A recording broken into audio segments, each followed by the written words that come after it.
কিঙ্কর বসন ভূষিতং বৈ জয়ন্তা বন্দে বৃন্দাবনস্থং যুবতী শতবৃতং ব্রহ্ম গোপাল বিশম তপ্ত কাঞ্চন গৌরাঙ্গী রাধে বৃন্দাবনেশ্বরী বৃষভানু সুতে দেবী তং নমামি হরিপ্রিয়ে মুখং করোতি বাচলম পঙ্গুং লঙ্ঘয়তি গিরিং यत्कृपातमहं वन्दे परमानन्द माधवं नारायणं नमस्कृत्य नरं चैव नरोत्तमं देवीं सरस्वतीं व्यासं ततो जयमुदीरयेत् तुलसीकाननं यत्र यत्र पद्मवनानि च पुराणपठनं यत्र तत्र सन्निहितो हरि जय रूप सनातन भट्ट रघुनाथ श्रीजीव गोपाल भट्ट दास रघुनाथ এই ছয় গোসাইয়ের করি চরণ বন্দন যাহা হতে বিঘ্ন নাশ অভীষ্ট পূরণ দুর্গমে পথিমিন্ধস্য স্খলৎপাদ গতির মোহ সকৃপা যষ্টি দানেন সন্ত সন্ত বলম বনম श्री गुरु निताई गौर प्रेमानंदे हरि हरि बोल।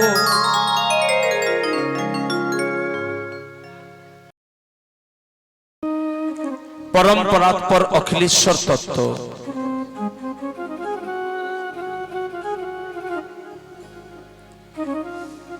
प्रेम पुरुषोत्तम सर्व अवतार सार शिरोमणि रसराज महाभाव घनाकृति मूर्ति राइकानु एकाकृति रास रसिर चरमतम परिणति नदिया बिहारी सचिर नंदन श्री श्री गौर सुंदरीर अपार करुणाय আমরা প্রেমদাতা দয়াল শ্রী নিতাই চাঁদের কৃপায় গৌরানা গুণের নিধি শান্তিপুর পুরন্দর সীতানাথ অদ্বৈত প্রভুর কৃপায় সর্বারাধ্য শ্রী শ্রী রাধা গোপীনাথ জিউর অপার অনুকম্পায়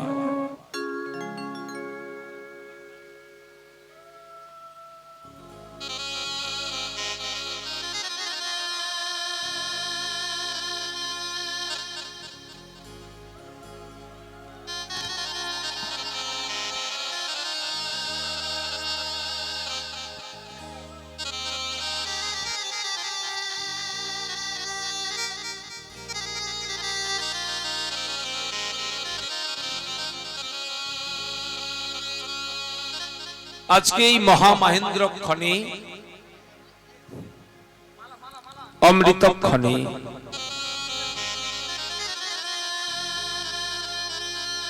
बंगीय हरे कृष्ण मिशनेर शुभ व्यवस्थापनाय कयेक बत्सरेर मतो विगत बत्सरेर मतो এবছরও कलिजुगेर जीवेर जा श्रेष्ठ साधन हरिनाम संकीर्तन एवं भागवत कथा श्रवण तारी व्यवस्था करेছেন আমরা কৃতজ্ঞ যে সমস্ত স্বর্ণ শিল্পী বৃন্দ তাদের কায়িক বাচিক মানসিক আর্থিক সহযোগিতায় এবং আরো অন্যান্য সকলের সহযোগিতায় এখানে এত সুন্দর আলোকোজ্জ্বল পরিবেশে আমরা কিছুক্ষণ সময় পেয়েছি আমাদের দুর্লভ মনুষ্য জীবনটিকে হরিকথা শ্রবণ কীর্তনের মাধ্যমে ধন্য করবার জন্য। তাই আজকের এই মহাযজ্ঞের গন্ধাদিবাসের পূর্বে প্রাক্কালে এই অমৃতক্ষণে আমাদের হরিকথার সর্বাগ্রে আপনারা এত দূরে বসেছেন, আপনাদের সঙ্গে সম্পর্ক করতে অনেকটা দূর দূর মনে হচ্ছে। এটা যদি কাছে আসতেন ভালো হতো না? আসুন না, এখানটা তো ফাঁকা পড়ে আছে। দেখুন মা, হরিকথা এখানে আমার কোনো ক্ষমতা নেই।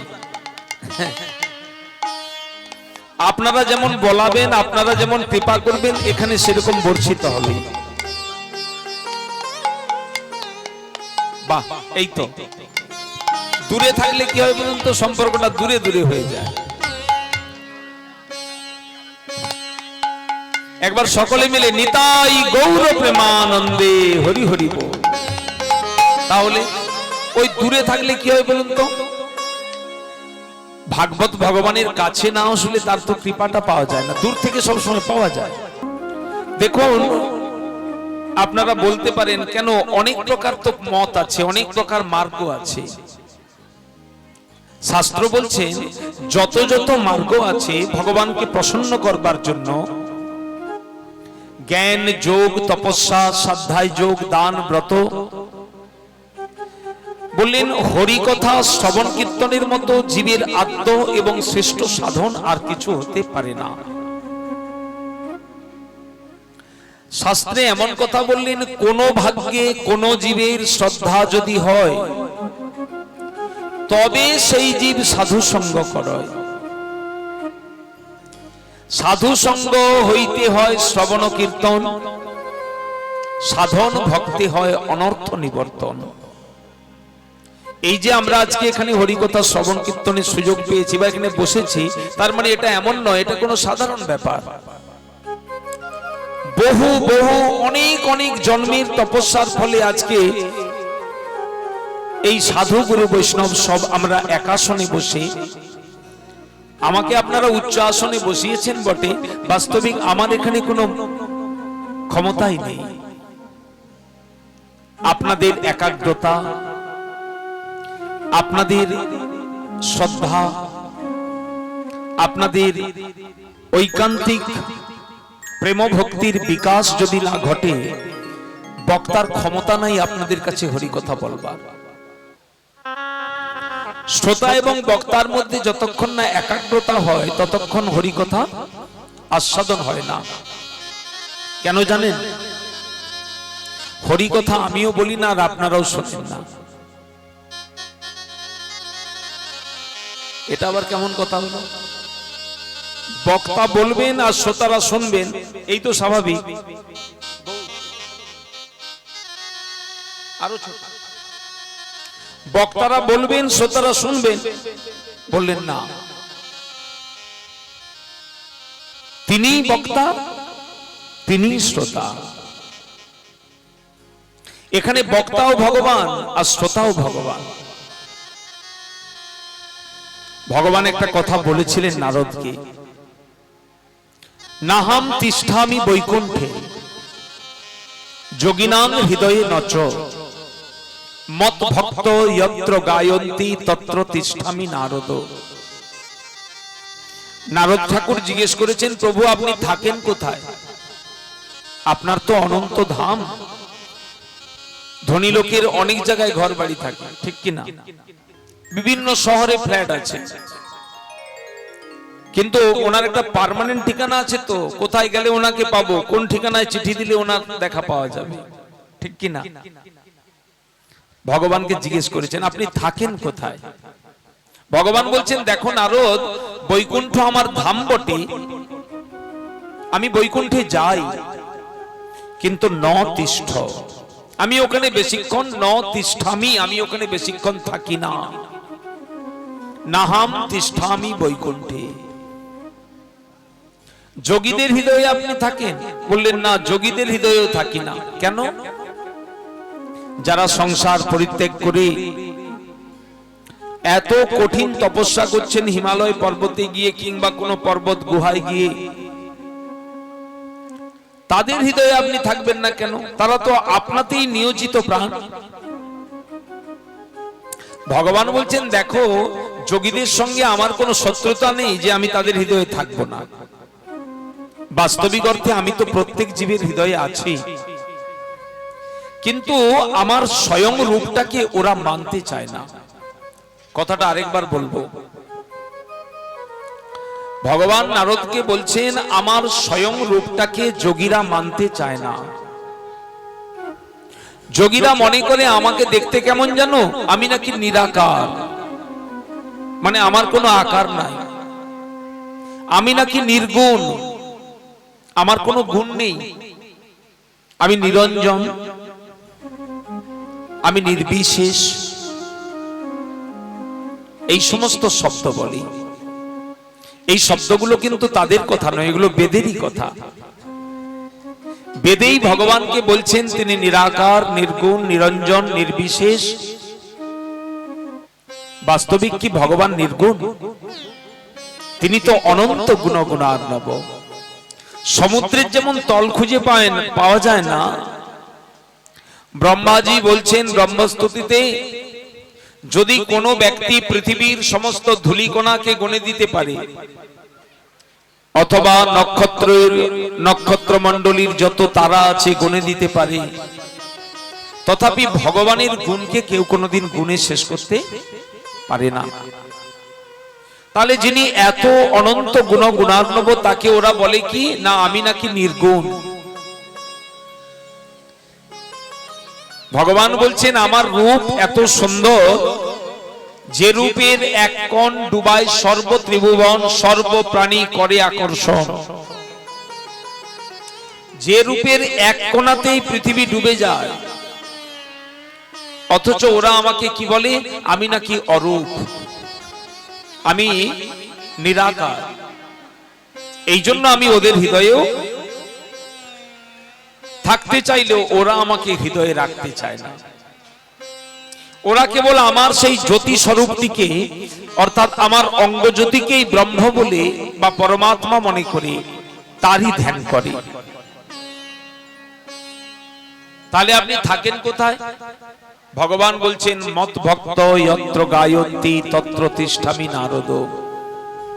যেখানে আমার ভক্তগণ বসে আমার কথা শ্রবণ করে, কীর্তন করে, আমি সেখানে অবস্থান করি। ভগবানের কথা তো মিথ্যা হতে পারে না। তাহলে আমরা যে এখানে তার কথা শুনবো, তিনি কোথায় আছেন?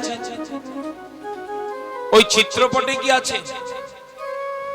বিগ্রহের মধ্যে আছেন? বলে না, ওখানে তো আছেনই, তবে তিনি আমাদের প্রত্যেকের হৃদয় মন্দিরে তিনিই বসেছেন। তার সেই অমৃত কথা তিনিই বলাবেন, আর সেই কথা তিনি আমাদের হৃদয়ে বসে শ্রবণ করবেন। নিতাই গৌর প্রেমানন্দে হরি বল। ভাগবতে একটি কথা বলা হয়েছে, যারা ভাগবত শুনবেন তাদের কি লাভ হবে। বলছেন শৃণ্যতাং সকথা কৃষ্ণ পুণ্য শ্রবণ কীর্তন হৃদন্তস্থ অভদ্রাণী বিধুনতি শ্রোহিত শতাম। ভগবান তার নিজের কথা তিনি নিজে বসে বসে শোনেন। শৃণ্যতাং মানে শুনছেন, সকথা মানে নিজের কথা। ভক্তের হৃদয়ে বসে তিনি শুনছেন। ভক্ত যখন হৃদয়ে বসে, ভক্ত যখন শোনে হরি কথা, ওই কথা রূপে ভগবান কি করে, তার হৃদয়ে পুনরায় প্রবিষ্ট হয়ে যায়। ভগবানের কথা আর ভগবানের মধ্যে কোনো তফাৎ নেই। বোঝা যাচ্ছে না? ভগবানের নাম আর ভগবানের মধ্যে কোনো তফাৎ আছে কি? যেই নাম সেই কৃষ্ণ। আমরা বলি মুখে, কিন্তু মানতে পারি না। আপনি বসে বসে কৃষ্ণ নাম করছেন মানেই কৃষ্ণ আপনার কাছেই আছেন, একেবারে নাম রূপেই আপনার জিহ্বায় স্ফুরিত হচ্ছে। এই অনুভবটা নিয়ে যদি কেউ নাম করে, বলে দেখবেন কিছুক্ষণ নাম করার পরেই বুঝতে পারবেন কেউ যেন আপনার আশেপাশে ঘুরছে, মানে আপনাকে সর্বক্ষণ আগলে রাখছে। তিনি কে? এই নাম এবং নামই যেমন অভিন্ন আত্মা, তেমনি ভগবানের কথা এবং ভগবানের মধ্যে কোনো ভেদ নাই। তাই কথা রূপে ভগবান হৃদ মন্দিরে প্রবিষ্ট হয়ে যায় আমাদের। আর প্রবিষ্ট হয়ে কি করে? বলে দেখবেন কিছুক্ষণ নাম করার পরেই বুঝতে পারবেন কেউ যেন আপনার আশেপাশে ঘুরছে, মানে আপনাকে সর্বক্ষণ আগলে রাখছে। তিনি কে? এই নাম এবং নামই যেমন অভিন্ন আত্মা, তেমনি ভগবানের কথা এবং ভগবানের মধ্যে কোনো ভেদ নাই। তাই কথা রূপে ভগবান হৃদ মন্দিরে প্রবিষ্ট হয়ে যায় আমাদের। অনাদিকালের, অনাদি মানে কতদিন থেকে যে হয়েছে, কত জন্ম থেকে, এর কোনো ঠিকানা নাই। অনাদি অনন্ত জীবনের পাপ তাপ দুর্বাসনা সবকে পরিষ্কার করে তিনি সেখানে ভক্তির আসন পেতে দেন। কোন প্রকার সাধনের দ্বারা যা সম্ভব নয়, নিরন্তর সাধু সঙ্গে বসে হরিকথা শ্রবণ কীর্তন করলে বিষয়াসক্ত জীবের চিত্তে সহজেই ভক্তি উদিত হতে পারে। এই জন্য ভাগবত কথা শ্রবণের মতো আদ্য এবং শ্রেষ্ঠ উপায় কিছু হতে পারে না। সর্বৈব মঙ্গলম। দেখুন, এই যে ভাগবত যখন প্রণয়ন হয়েছিল প্রথম, মানে লেখা হয়েছিল একটা প্রশ্নকে কেন্দ্র করে। প্রশ্নটা কি না, এই জগতের জীবের কল্যাণ কি করে হবে, কোন সাধনের দ্বারা জগতের জীবের প্রকৃত কল্যাণ হতে পারে। ভাগবতের রচয়িতাকে আপনারা সকলেই জানেন, ব্যাসদেব। ব্যাসদেবকে বললেন ইনি ভগবানের একজন আবেশ অবতার বা শাস্ত্র অবতার। শব্দটা আরেকবার বলি, ভগবানের কি অবতার বললাম? শাস্ত্র অবতার। অর্থাৎ ভগবানের কৃপায় ভগবানই শাস্ত্র অবতার রূপে নেমে এসেছেন এই জগতে। ব্যাসদেব কোনো ব্যক্তির নাম নয়, ব্যাসদেব হচ্ছেন একটা পদের নাম। যেমন প্রধানমন্ত্রী, মুখ্যমন্ত্রী, রাষ্ট্রপতি একটা পদের নাম। যে যখন ভোটে যেতে, যে যখন মানুষের সমর্থন পায়, সে তখন ওই পদে গিয়ে বসে, ঠিক তো? ঠিক তেমনি ব্যাসদেব কোনো ব্যক্তির নাম নয়, ব্যাসদেব হলো একটা পদের নাম। প্রতি কল্পে একবার করে এই ব্রহ্মাণ্ড যখন সৃষ্টি হয়, প্রত্যেকবার একজন করে ব্যাসদেব জন্মান, মানে অবতীর্ণ হন। এনার কাজ কি? যেমন দেশের প্রধানমন্ত্রীর কাজ কি? দেশটা যাতে সুন্দরভাবে বিকশিত হতে পারে, সবকা সাথ সবকা বিকাশ, এটা প্রধানমন্ত্রীর অঙ্গীকার। তো তেমনি ব্যাসদেবের কর্তব্য কি? বললেন ব্যাসদেবের কর্তব্য হলো উনি বেদকে বিভাগ করে জগতের জীবকে তাদের ধর্মটা বুঝিয়ে দেবেন।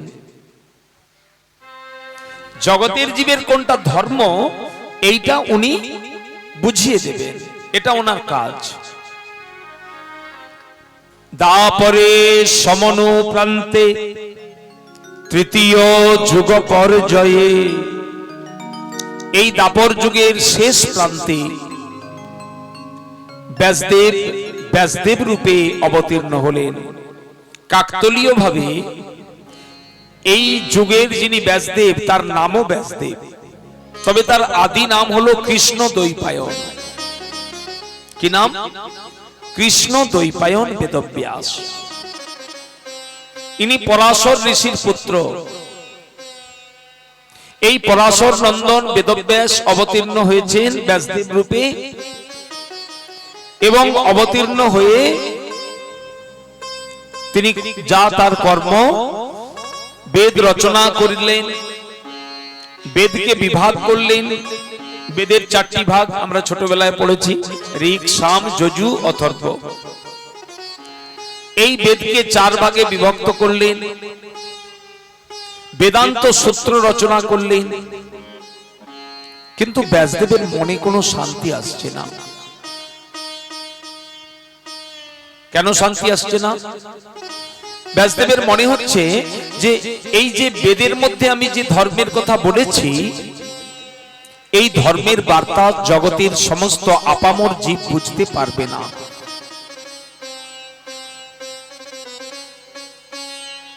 এত নিগুড় অর্থ সাধারণ জীব তার জ্ঞানের প্রজ্ঞা দিয়ে বুঝতে পারবে না। এই জন্য মনে শান্তি হলো না। তখন উনি করলেন কি, সেই বেদের মর্মার্থকে, মানে বেদের সেই ধর্মের কথাগুলিকে নিয়ে উনি এক এক করে 17টা পুরাণ রচনা করলেন। ব্রহ্ম পুরাণ, বিষ্ণু পুরাণ, কূর্ম পুরাণ, মৎস্য পুরাণ, শিব পুরাণ, নৃসিংহ পুরাণ, পদ্ম পুরাণ,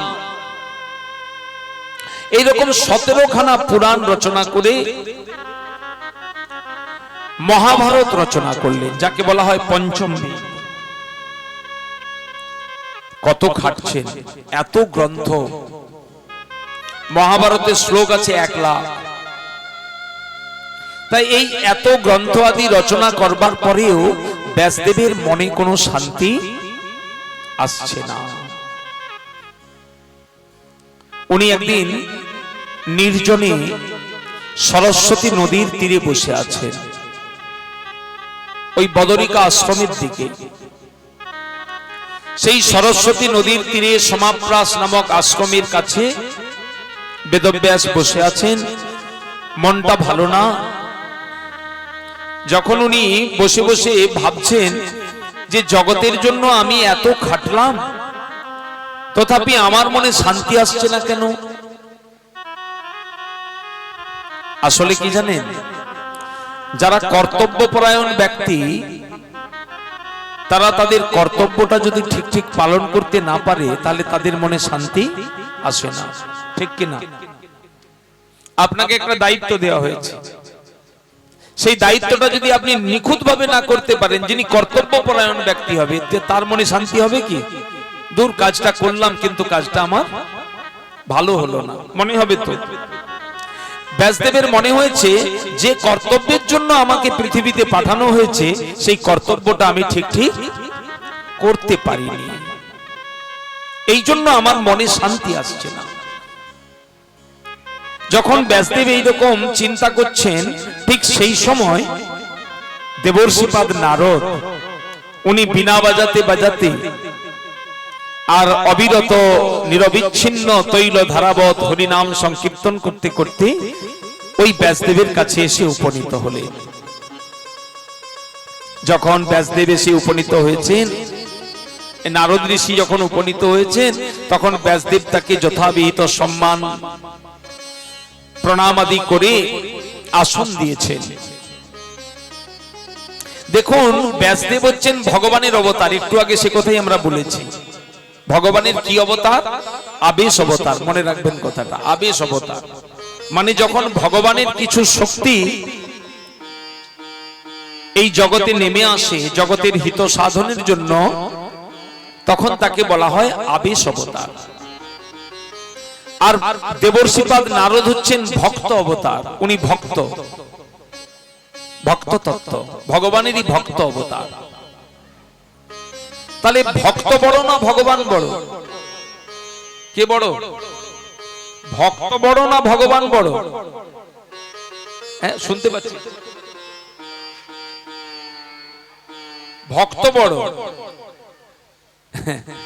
তাহলে ভগবান ছোট। আপনাদের কথাটাই যদি ধরে নি, ভক্ত বড় তাহলে ভগবান ছোট। জগতের কাছে ভগবানই বড়। ভগবান না থাকলে ভক্তের কি দাম? ঠিক কি না?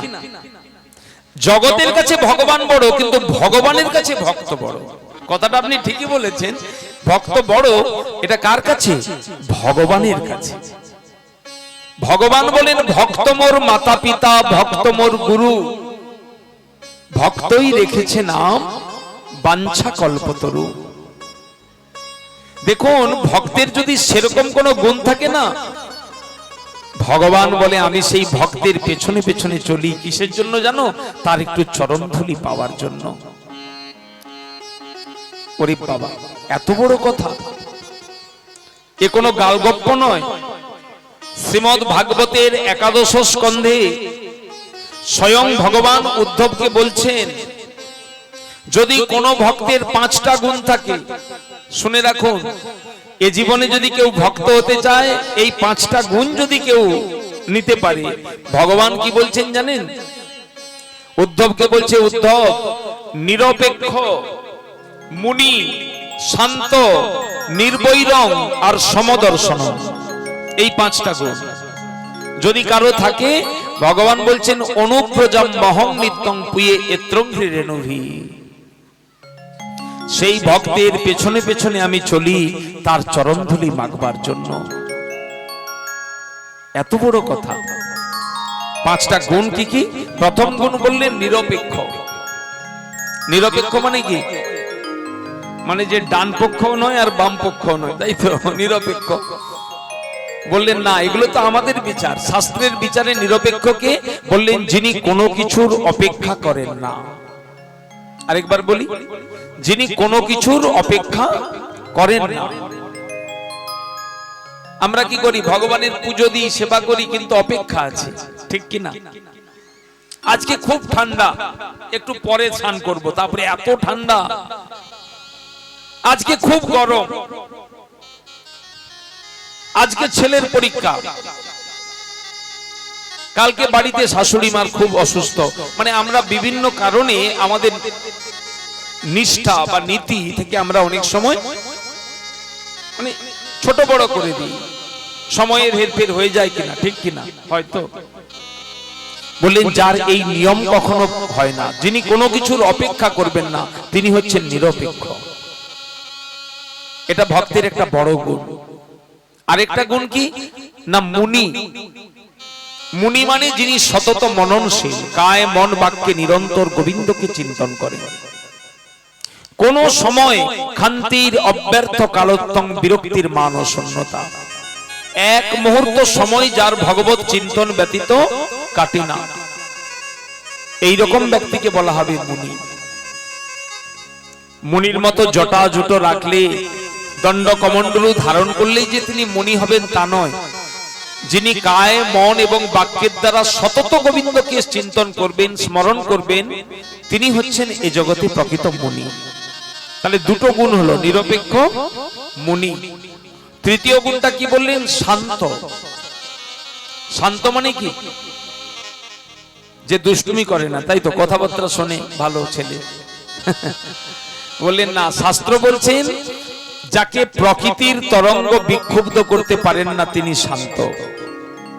প্রকৃতির তরঙ্গ মানে এই যে কাম, ক্রোধ, লোভ, মদ, মোহ, মাৎসর্য, এই গুণগুলো যাকে ব্যথা দিতে পারে না, এই শত্রুগুলো যাকে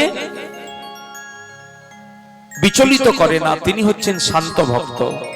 খুব কঠিন, বলা যত সহজ অতীব কঠিন। কাম, ক্রোধ, লোভ, মদ, মোহ, মাৎসর্য, এই গুণগুলোকে যিনি সর্বতোভাবে জয় করে ফেলেছেন। আর কি বললেন? নির্বৈরং, যার কোনো ওরি মানে শত্রু নাই, যিনি সবাইকে মিত্র দেখেন, তার কেউ শত্রু নয়। যদি কেউ শত্রু থাকে তাহলে নিজেকেই নিজের শত্রু মনে করে। এই যে ইন্দ্রিয়গুলি, কাম, ক্রোধ, লোভ, এগুলি তো আমাদের শত্রু। প্রত্যেকের হৃদয়ে 6টি করে শত্রু বসে আছে। যার কোনো শত্রু নেই তিনি নির্বৈরং। আরেকটা শেষ গুণ বললেন, যিনি সমদর্শন, এটা উত্তম ভক্তির লক্ষণ। যিনি উত্তম ভক্ত তিনি কখনো উচ্চ নিচ ভেদ করবে না, এ ভালো এ মন্দ। যিনি সর্বজীবের মধ্যে কৃষ্ণ দর্শন করবেন তাকে সমদর্শন বলা হবে।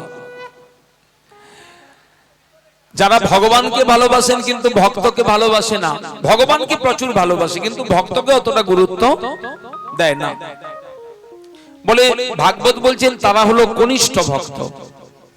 শুধু ভগবানকে পুজো করে কিন্তু ভক্তকে আদর করে না।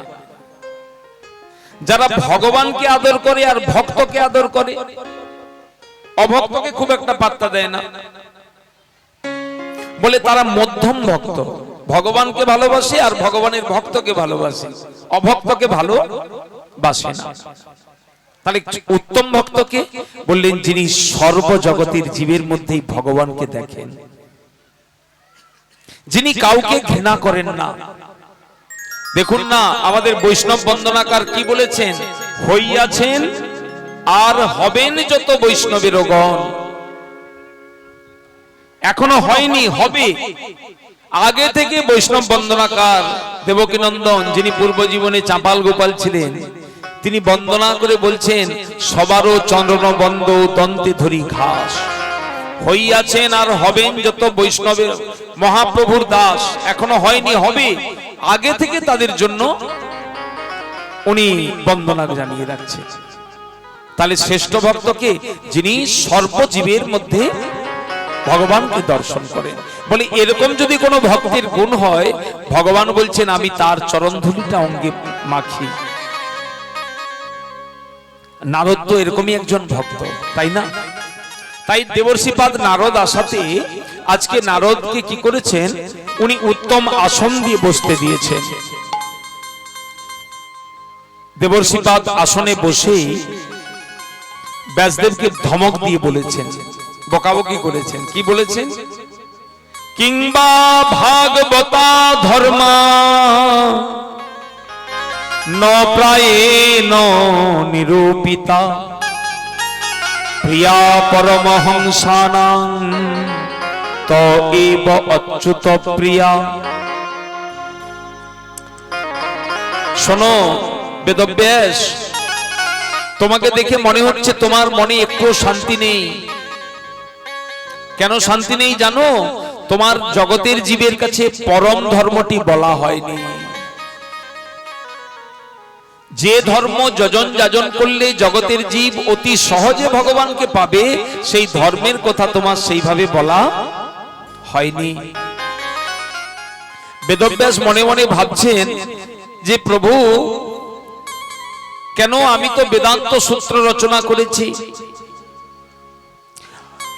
মহাভারতের মধ্যে গীতা রচনা করেছি, 700 শ্লোক সমন্বিত গীতা, বেদান্ত সূত্র রচনা করেছি, বেদান্ত দর্শন প্রণয়ন করেছি। নারদ বলছে দেখো ব্যাসদেব,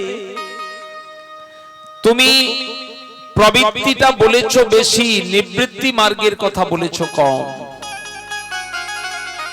মহাভারতের মধ্যে শ্লোক সংখ্যা 1 লাখ, এই 1 লাখ শ্লোকের মধ্যে মাত্র 700টি শ্লোক হচ্ছে গীতা, তাই তো? মহাভারতের কুরুক্ষেত্র পর্বে ভগবান অর্জুনকে লক্ষ্য করে জগতের জীবের জন্য যে হিতোপদেশ দান করেছেন সেটির নাম গীতা, শ্রীমদ্ ভগবত গীতা। শ্লোক সংখ্যা কত? 700। 1 লাখ শ্লোকের মধ্যে 700টা শ্লোক নিবৃত্তি মার্গ, মানে ভগবানকে পাওয়ার মার্গ, আর বাকি শ্লোকগুলো তুমি প্রবৃত্তি মার্গের কথা বলেছ। জগতের জীবকে সঠিক পথ দেখাবার পরিবর্তে তুমি ভুল পথ দেখিয়েছো বেশি, আর সঠিক পথটা দেখিয়েছো কম। জীবের যেটা সহজাত ধর্ম, তারা ভুল পথেই চলেছে। আর ভুল পথে যে কি হয়েছে না, প্রকৃত ধর্মের রহস্য তারা বুঝতে পারেনি।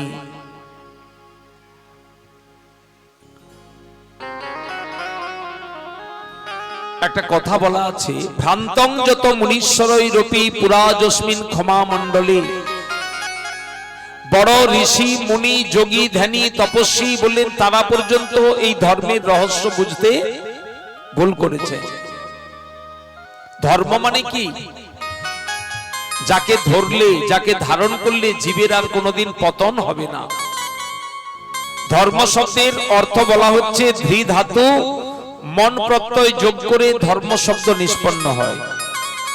ধৃ ধাতুর অর্থ হলো ধারণ করা, মানে যাকে ধরলে বা ধারণ করলে আর জীবের কোনোদিন পতন হবে না, সেটাকে বলা হচ্ছে ধর্ম। অথচ ধর্ম আচরণ করে যদি পতন হয়ে যায়, তাহলে বুঝতে হবে ওটা দেখতে ধর্মের মতো হলেও আসলে ওটা ধর্ম নয়। একটা দৃষ্টান্ত দিলেই আপনারা বুঝতে পারবেন। আমরা হিরণ্যকশিপুরের নাম শুনেছি। হিরণ্যকশিপুর কে? প্রহ্লাদ মহারাজের পিতা। ইনি সনকাদি ঋষির অভিশাপে অসুরকুলে জন্মগ্রহণ করেছেন। 2 ভাই, হিরণ্যাক্ষ এবং হিরণ্যকশিপুর। 2 ভাইকে মারার জন্য ভগবানের 2টো অবতার হয়েছে। হিরণ্যাক্ষকে বধ করবার জন্য ভগবান বরাহ রূপ ধারণ করেছিলেন, বরাহ অবতার, বরাহ ভগবান। আর হিরণ্যকশিপুরকে মারবার জন্য তিনি নৃসিংহ ভগবানের রূপ ধারণ করেছিলেন। বিষ্ণুর 2টো অবতার 2 ভাইকে মারতে লেগেছে। তো দেখুন, এই হিরণ্যকশিপুর আপনারা শুনলে অবাক হবেন, 5000 বছর এক সময় তপস্যা করতে বনে গিয়েছিলেন। কতদিন? 5000 বছর। ওরে বাবা, কত বছর আয়ু তাহলে? লাখ লক্ষ বছর আয়ু, সত্তর যুগের মানুষ তো 5000 বছর বনে তপস্যা করতে গিয়েছে। ভাবা যায়? তপস্যা মানে কি? পিঁপড়ে কামড়ালে ওদিকে নড়া চলবে না, হ্যাঁ? ইন্দ্রিয়, মন, বুদ্ধি সবকে এক করে দিতে হবে, মানে একীভূত করে ভগবানের চরণটা ছাড়া আর অন্য কোনো চিন্তা করা যাবে না। দেখেন না, টিভিতে দেখায় তপস্যা করছে, এদিকে এসে কীট কামড়াচ্ছে, কিন্তু ওর তপস্যা ভঙ্গ হচ্ছে না, নড়ছে না। নড়ে গেলে তো তপস্যাটা নড়ে যাবে, ঠিক না? তাহলে কত কঠিন সাধনা। কার তপস্যা করেছিলেন? ব্রহ্মা। সৃষ্টিকর্তা ব্রহ্মার তপস্যা করেছিলেন কতদিন? 5000 বছর। বনে গিয়ে তপস্যা করে ব্রহ্মাকে এমন ভাবে সন্তুষ্ট করলেন যে ব্রহ্মা প্রসন্ন হয়ে নেমে এলো কার কাছে? এই হিরণ্যকশিপুরের কাছে। উনি তো জানেন অন্য কিছুর জন্য তপস্যা করেনি, বর চাইতে। তাই জিজ্ঞেস করলেন, বৎস কিসের জন্য তপস্যা করেছো? বললেন, প্রভু আপনি তো সবই জানেন, তবে একটু বলি, আপনার সৃষ্ট কোন জীবের দ্বারা যেন আমার মৃত্যু না হয়। কি বললেন? আপনার সৃষ্ট কোন জীব, মানে মানুষ, পশু, কৃমি, কীট, কেউ যেন আমাকে মারতে না পারে। ব্রহ্মা বললেন, তথাস্তু, ঠিক আছে তাই হবে। কেউ তোমাকে মারতে পারবে না, আমার সৃষ্ট কোন জীবের দ্বারা তোমার মৃত্যু হবে না।